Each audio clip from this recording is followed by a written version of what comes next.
Welcome back. This is Jubilee Underground, and I'm here with Jonathan Canone. Is it okay if I say your name? It's cool. Yeah. And my name is Judah McNeil, and we'll be joined by Paul McNeil promptly. How are you doing today, brother? Getting better all the time. Well, in our endeavor to explore the Jubilee Underground project, so I've seen some of your I've been reading some of the things that you've written, and in particular, one that you mentioned, the "We," "Who is We," I think is called. Mm-hmm. Who is We? And I want to talk to you about that. Before we do, though, I want to introduce another member. We are also joined by Paul McNeil. Hey, Paul. Hey. Good to have you with us today, Paul, one of the charter members of Jubilee Underground, here to help explain what is Jubilee Underground. Yeah. All right. Well, we're just talking about one of Jonathan's writings on Who is We, and excellent writing. You can find it on the Jubilee Underground website, jubileeunderground.com, which by the time this goes up, you'll be able to, maybe you're seeing it on the website. And one of the things that we talked last week about getting along in community and how hard that may be. And I've already forgotten the name. Oh, but I have a banner. The Shanti, we talked about the Shanti Shena. And that was part of one of the things that you wrote. But in the Who is We, you discussed the idea of being inclusive, so you said somewhere between solipsism and what was the other thing? Just like an ephemeral we or something like that. But you said there was a part of it, I should bring it up, but there was a part of it in which you talked about people having more trust in the was that the corporations, the faceless, but more specifically the being able to just sign off on the, what do you call those before you enter any kind of little terms of service, signing off in terms of service. Yeah. And the one thing I want to talk to you guys about is the difficulty of interpersonal relationships. To me, of course, it is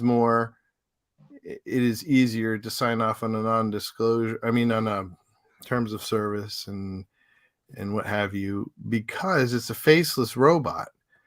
And, we can tackle that because we never tackle it, right? It has never come to knock on our door and yell at us, and has never affected our emotions, right? Whoever this problem is. Go ahead. Not to jump in here, but jumping in here. I think the problem, the question of sort of impersonality is a big part of the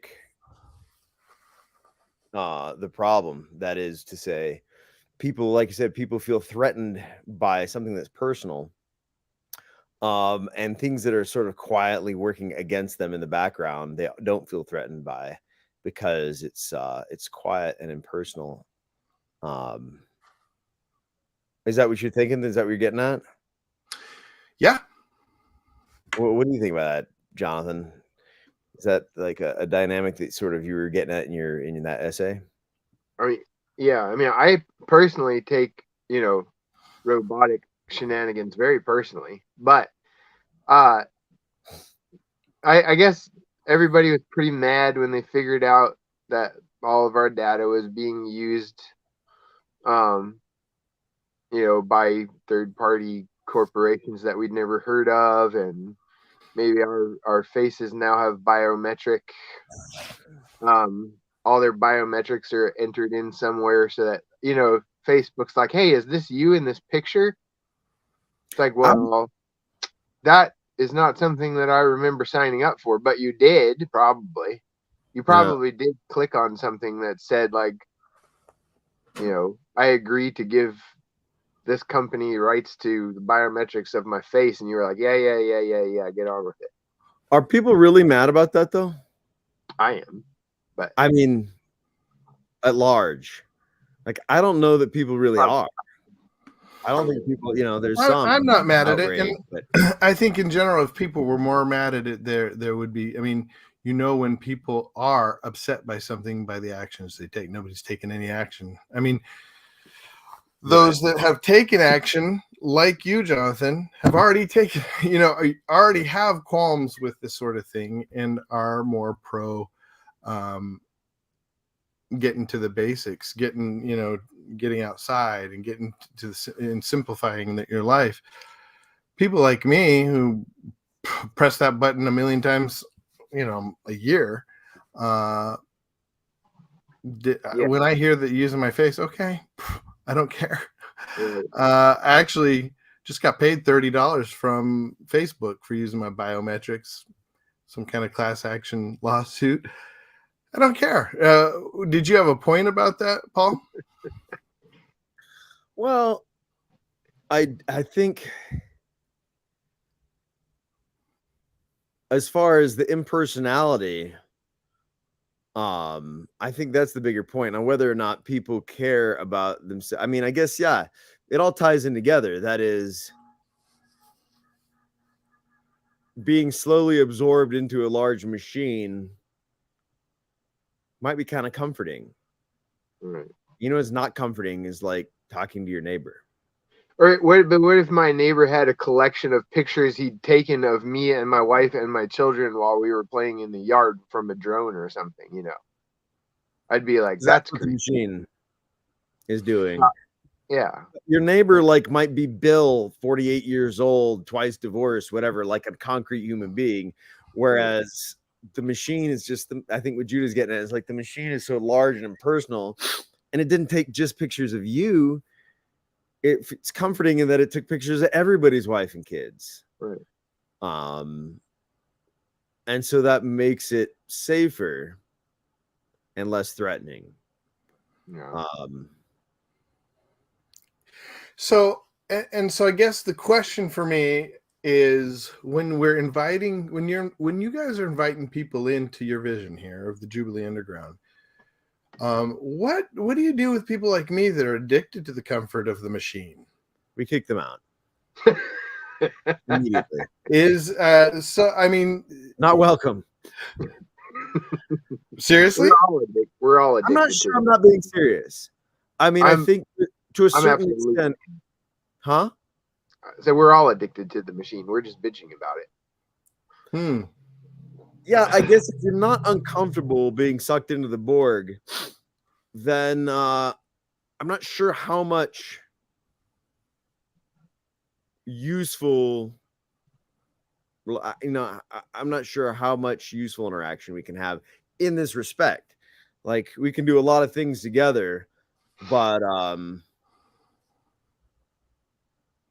to what extent? So to Jonathan's point that we're all addicted, to what extent, like, to who are you reaching out to? Are you only reaching out to people that want to be off the grid, to homesteaders? Is that the only person you are reaching out to? Is that your hope, is that it'll be a bunch of homesteaders? No. And I mean, it seems like there's even a class of people who are programmers who are looking for a decentralized way of connecting through technology, and using it to basically further the agenda of human interaction and freedom. And I don't understand their language at all. I wish I did, but yeah, I don't think it has to do with technology. I mean, I have plenty of friends who are completely, technology is their life, they're programmers, whatever, who see the sort of machine, the machine wedding technology and the state and the sort of world's power system as not a machine they want to be a part of. That doesn't mean they don't want to be a part of any machine and they don't want to be involved, on technology, but the sort of collusion between large governments and large, corporate entities and large power structures. And the Jubilee Underground, I'm not sure how much it has to do with that, except that sort of, I think to the extent that you want to see the flourishing of the kingdom of God. How though? How? I understand all these platitudes. I want to know what I'm trying to get to, and what Jonathan and I have been working on is, what does it look like? How we all want to get to the kingdom of God, but what are we doing together in order to do that? And specifically, within the Jubilee Underground project, how is it different than anything else? Go ahead, John. I was working on something in my head, and then that was a new question.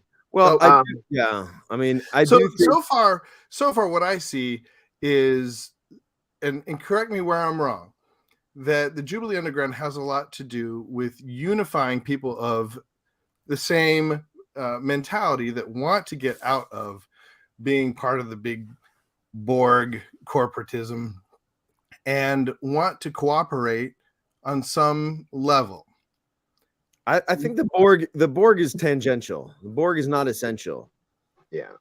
Borg is certainly not essential if everybody wants to get away from it. The question of the Borg is not essential. It's not about getting out of the Borg. It just simply is that, incidentally, that the Borg is controlled by Satan, and that's our enemy. So we don't want to get out of the Borg, but the Borg is controlled by Satan. I didn't say I don't want to get out of the Borg. But that's not central to the Jubilee Underground. No, it's not essential to anything. It has no actual essential nature. Okay, well, we've been talking a lot about the aspect of getting out of that, getting into more simplistic, simple ways of doing life together. Well, what you call the cathedral. Yes, Christmas Cathedral. What my tribe of heart refers to as Babylon is the same thing. It is, as Paul said, demonic entities that are preying off of human energy to convince them to participate in something that's not in their best interest, to basically feed off of them and control them and make them do things that they wouldn't do if they did know what was best for them. So in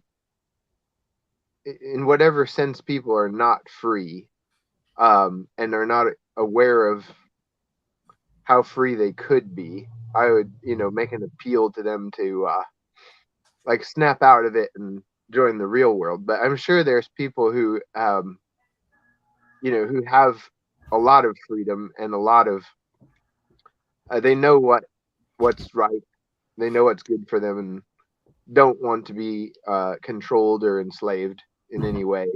And everybody can make their own decisions about what's good for them.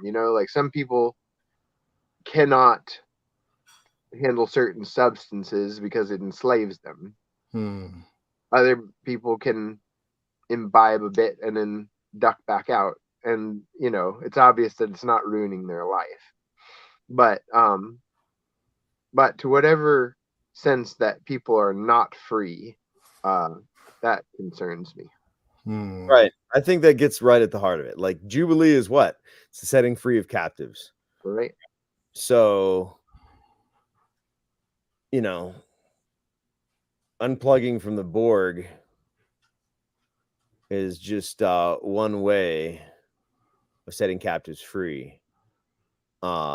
if they don't want to unplug from the Borg, just kind of like he's talking about, I guess, yeah, what Jonathan was saying is like, you know, if people are enslaved by a substance and they want to be not enslaved by that substance, then I'm also in that business. Just yeah, then, you know, they need encouragement and help and deliverance. But I think it's really important for people to think quite a bit about the intentionality of the agreements that they make. Like, what does mutual consent look like? Why is it important? What am I assenting to? How does that commit me? Who's the person on the other side of this agreement? Are they trustworthy? What do we have in common? Instead of just, it's sort of blithely entered into. Like, I think about, you know, before I get my children any paperwork or any digital presence or you know, claiming them as dependents and get them social security numbers. I've got all that. I'm not like, you know, way out there, but I think about it a lot. Like, what am I assenting to? What am I assenting to on their behalf? What am I entering them into without their knowledge and consent? And then, you know, if it's a human being who's saying like, hey, I want to rent your pasture, here's my offer, you know, $100 an acre a year, deal or no deal. I want to sit there and be like, man, dude, I want somebody else's cows in my pasture, like drinking the water from my well, putting holes in my fences. Oh, is this person going to be a pain in the butt? Do they seem trustworthy? And we sit there and weigh it really heavily if we're looking right at them. But if you have no idea who you're saying yes to, I am in. You've got my you've got my yes. You've got my signature on paper. It's, to me, it's really strange. We ought to think about it a little bit more carefully than we do. I think there's a series of nods, you know, and why not, and sure, and I guess, and then you have this whole network of commitments and norms, and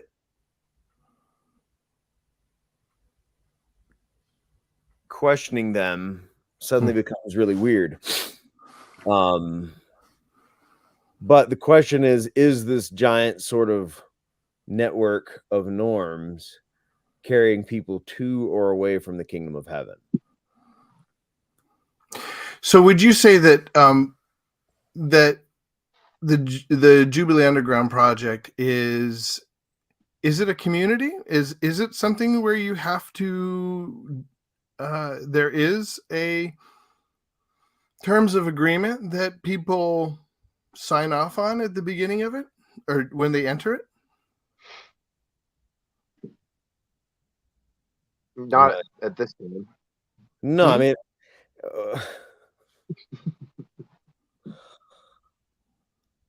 moo. Moo? Yeah. Moo is a Japanese word that's neither yes nor no. It means the question is the wrong question. Well, it's my question. My question gets to the fact of what is Jubilee Underground, and is it a community that someone like me would join? It's not a community. Oh, it's not a community. No. What is it?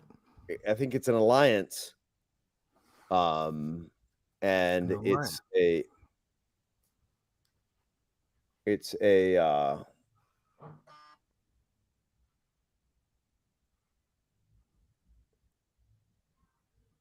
a clearinghouse of ideas. It's a network of, you know, a lot of different communities and projects going on out there. But I mean, a community is a community.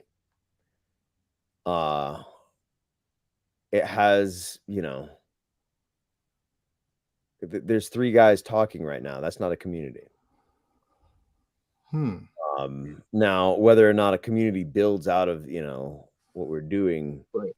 is yet to be determined. And how that would happen, is also yet to be determined. We're in such uncharted territory here.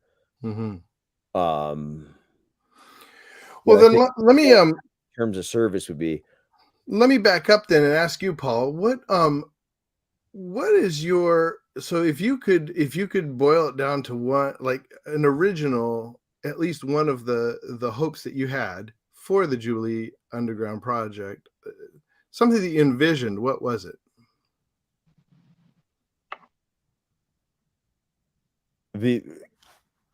I think the idea is to start creating the vocabulary necessary for uniting different people and different projects who have some shared and overlapping hopes, visions, and principles. And who are asking the same questions. And who are asking the same questions, right? So it has to do with, and that's why, it doesn't lend itself towards,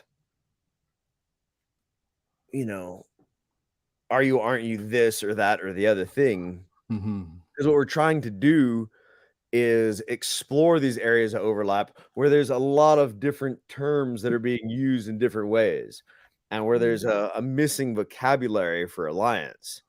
So you have oftentimes like widely differing groups, who on the surface level probably see themselves as completely alien from each other. And Jonathan and I recognize that there's some underlying deep, very real potential for overlap and real, I think, common direction. But fleshing that out is a difficult project. And but I think it's the most critical project right now. You said what? It is the most critical project? It is. Yeah, that's what we're doing. Yes, we're trying to flesh that out. It's at least, get some of the basics. For someone like me who knows very little about what you guys are doing, and so far I hear that you guys are trying to develop a common language around overlapping groups. Common language, common to what? Common to each other. Surrounding what? Surrounding, what do you mean surrounding what? Like you guys want to develop a language. You're not talking about a literal language. We're talking about a literal language. I mean, not like English, French, or Spanish, but I mean, the various cultures, various cultural sort of trajectories.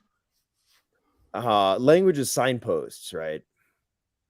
So we have all these signposts and these common phrases that help us understand where we're going and help us understand what's around us.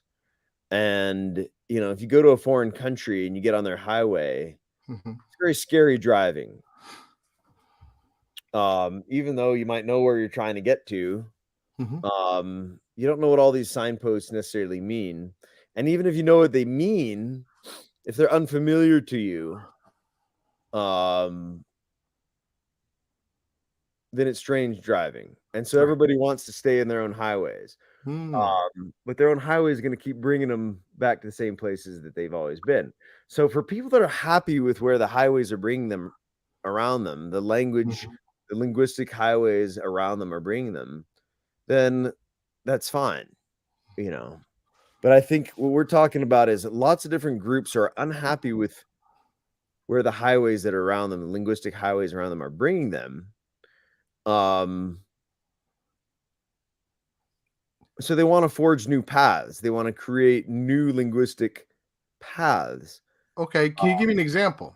Because this is really, high level. I'm trying to get to like, what kind of path are you talking? Give me an example. Okay, example, like, So you have an organization comes around like BLM, right? Black Lives Matter. And one of the reasons they drum up a whole lot of support is because there's this underlying sense that, like, yeah, there's wide classes in America that are being marginalized, whose lives are not being treated fairly. So they have 2 or 3 big signs, right? Like race and sort of a big sort of idea that, you know, power structures in America are not after your best interest. We've been told a bill of goods, and we need to look after what's good for us. Yeah, that these people are going to look out for us, right? So, but then they create all kinds of animosity through that, right? But you have, say, this other group, for instance, the say like the Bundys, right? The Bundys in out west. Okay. Completely different culture, completely different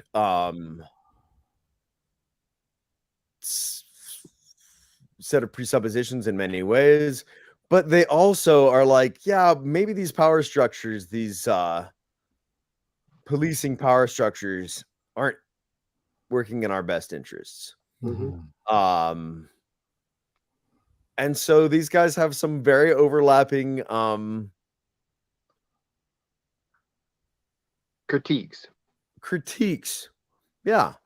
Overlapping critiques, and it opens up an overlapping sort of picture of the future. Mostly, like, the problem is what it opens up is an overlapping question, right?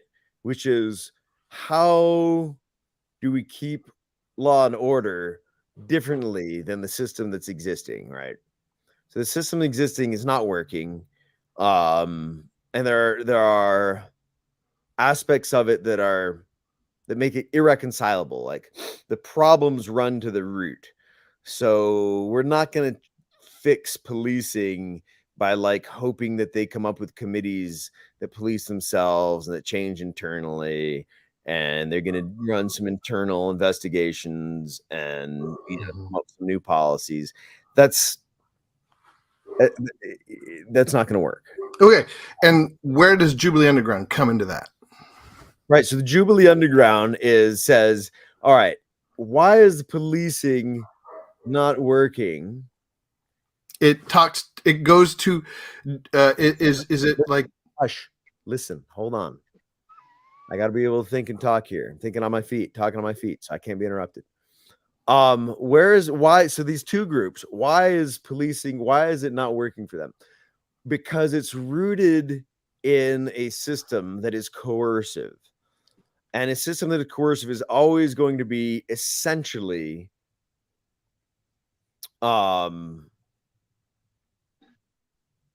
enslaving by its very nature. And so if the Jubilee Underground is trying to promote the throwing off of the chains of slavery, how can we help create a vocabulary and more than a vocabulary, but like a way of understanding the question, like, what is policing, right? What is the ultimate goal here, right? The ultimate goal is a safe society, right? To raise your kids. But how can we approach these questions in a way that solves both of these groups' goals, right? And in a way that they can kind of both come on board and say, yeah, that's the direction we want to go for policing. So does Jubilee Underground engage with those two groups, or is it just a place to post ideas? I'm not interested in being interrogated on like what Jubilee Underground does at every step of the way. When you're trying to build something out and it's like, well, does it do this? Well, does it do that? Man, I'm trying to build it. You know? Okay, so what have you built? I think it would be, nothing. I think. I mean, I'm not sure what the value of that kind of line of reasoning is at all. What line of reasoning? The line of interrogation. I got to go. Maybe you can talk to Jonathan. Well, it's been 30 minutes. What's that? Yeah, I mean, I feel like There's no way to build. I mean, this is the Jubilee Underground site, and yeah, we're not going to be, able to build based on like this sort of like, what the hell are you doing skepticism. There's no way to build a project. So I don't know what you and Jonathan have been, discussing, but it just seems antagonistic. And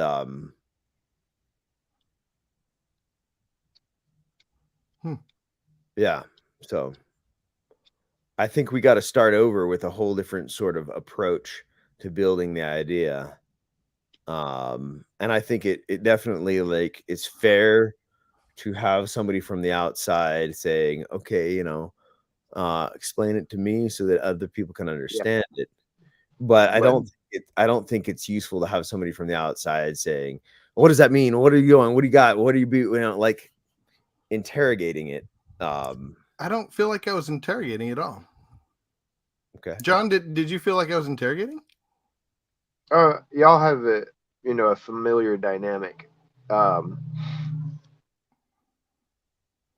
with each other. But yeah, I mean, the question is, what do we do? And we're still getting to that to a certain extent. Mm-hmm. But it's more like what our intentions are in and it would be nice. It would be nice if we could pull off some. I think it'd be really cool to have real world powwows. Right now, everything's mostly digital, kind of moving from the perceptual or whatever abstract to the digital, and then hopefully to the concrete. But I think it'd be really cool to have people who are, tribes that are traditionally distrustful of each other, building trust and working on common problems someday. If we are that cool, we'll find out. Yeah, I think that's going to be critical. Getting groups that are distrustful of each other to not necessarily like throw in together, but to be able to communicate and to be able to have a level of alliance. And really, even, I mean, that's even just acknowledgement, just even a base level acknowledgement of existence and overlapping interest, I think would be huge. But if you were working on, a non-political problem, but both of you are, trying to fix a car or beat a video game or whatever, and it's just like, what did you do when you got to this part? Oh, that's way easier. But the other person has done something else successfully that I haven't thought of, and then it's like, all right, now go back to your project, I go back to my project. Now we just have, a little clearer idea of what worked for somebody else. Maybe it'll work here, maybe it won't. Maybe that only works. Maybe that only works in Idaho and not in Chicago, but we'll try it. Yeah. Could the Jubilee Underground website be a place that people check in with their experiences? Like say, this is what we tried and it worked, or this is what we tried and it didn't work? I hope so. And I think once we set up some of the main vectors, then people can kind of understand, like, okay, this is an area where we can communicate about like these certain aspects. I gotta go. You guys can continue the conversation. Alrighty. I've got a commitment. All right. Me too. All right. Thanks for checking in. Thank you guys, and talk to you later. All right. Adios.